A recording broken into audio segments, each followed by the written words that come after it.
And Justice for All is an innovative collaboration that brings Utah's 3 most prominent civil legal aid providers together: Utah Legal Aid, Disability Law Center, and the Legal Aid Society of Salt Lake. Civil legal services are part of the fabric of social services in our community, and these are issues that Justice for All partners are specifically trained to identify and find solutions for. The average civil legal aid client is a victim of domestic violence, someone who lives in fear for their safety, an immigrant, a senior citizen, a person with a mental or physical disability, a veteran, or someone whose income falls below the federally recognized poverty guidelines. Approximately 67% of Utah's households have at least one legal issue every year. It's a spectrum of issues that ranges from, securing income to accessing healthcare to domestic violence, and other issues. We've been successful because we all genuinely believe in trying to make access to justice a reality for the most vulnerable Utahns. And we're eager to work together and stretch the resources this generous community has given us and entrusted us to do. We want new partners, we want new volunteers, we are flexible about what we want to do because we really believe that the most important thing is to serve as many Utahns as we can. The Board of Trustees of Justice for All decided to sell this building and to find a new place for our home. And after a year's search, we found our new home at 960 South Main Street. And now we have embarked on this capital campaign to retrofit and build out this facility on South Main Street. Our principal donor is the Florence J. Gilmore Foundation, which is choosing to name the building after James B. Lee, longtime trustee for their foundation. Mr. Lee was a founder of Utah Legal Services in 1976, and he was one of the principal supporters of getting Justice for All off the ground and committing support from his firm, Parsons, Bailey & Latimer, and the rest of the legal community. So we are thrilled that we will be spending the rest of our careers going to work to the James B. Lee Justice Center. He would be very, very proud of the new building and their accomplishments and how they've grown and where they are today. Our family is very proud that his name is going to be there. James thought it was very important to support legal services for those unable to afford them. And while he would never direct that anybody make a donation to any organization, he certainly would have advocated that it's important that lawyers in this community give back. And one of the best ways that they could give back would be to contribute time and money to Justice for All. People at Parsons refer to him as Mr. Lee to his face. Behind his back, it's often the general, because he was brigadier general in the Utah National Guard, and because he's a person that commands a great deal of respect. James taught us all the importance of service to the community and our duty as lawyers to help those who are less fortunate have access to justice. James was instrumental in introducing Florence Gilmore to Justice for All before she died, and she became a very strong proponent. Florence Gilmore was a long-term client of James.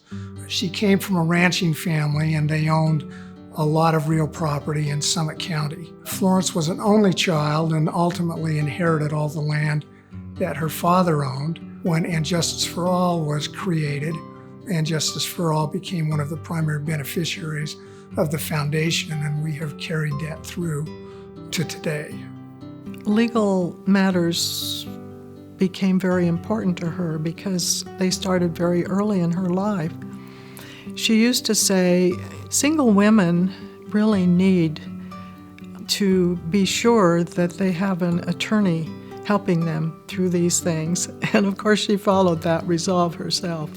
The Gilmore Foundation is committed for the long term to Justice for All, believes it's a very important organization and deserves the support of all of those in the legal community and certainly the community at large.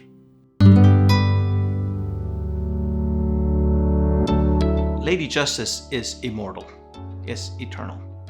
She doesn't change because we're in the 21st century. the way we deliver legal services changes and needs to change. During the time that we've been looking for a new building over the last year, we've spent a lot of time in designing a building and facility that will meet the needs of the next generation of our staff who will be providing these services. We've done a lot of space planning. We will incorporate the latest in technologies and equipment so that we can provide services to citizens all over the state of Utah. If you think of the Justice Center as sort of a hub or a nerve center where the people, the lawyers and the staff deliver legal services, they can do it statewide. And it's a place, a workspace where those lawyers and staff can help more people with more needs in more locations. You know, we're seeing the virtual courtroom experiences. It's giving people an opportunity to get online and speak to the judge, speak to, their counsel virtually. So I do think it's opening the door to providing more access to justice than before. Having the three agencies in one location allows us to address different legal needs one individual might have at the same time and be able to lift them up in a kind of comprehensive way. I see the lawyers and the staff who give these legal services to families and individuals who have real needs. Well, they're the effective saints of the civilization, if you think about it, because they are helping people who have nowhere else to turn and would otherwise be not only left behind, but railroaded. For those of us who have done well, we can continue to do better by doing good and contributing to these organizations. And they do a wonderful job with the money we provide to them. I mean, for every dollar we provide, they provide over $7 worth of value and services to that community, which is really a very economical way to provide these services. They do a wonderful job that way. So last year, the three partner agencies of Injustice for All were able to serve approximately 25,000 clients with their legal matters. While we're very proud of this accomplishment, we're aware of the fact that there are almost 80,000 unmet legal needs every year in our state. And our very ambitious goal is to close that justice gap over the next decade. And we believe in stretching the resources. We've been so fortunate in how generous this community's been in giving us support, and we want to make the best use of every dollar, dime, and penny. When we say the Pledge of Allegiance, we close with Justice for All. We need legal aid programs like the Disability Law Center, Legal Aid Society of Salt Lake, and Utah Legal Services to ensure that the very principle our founding fathers envisioned is kept alive. Justice for all, not for the few who can afford it.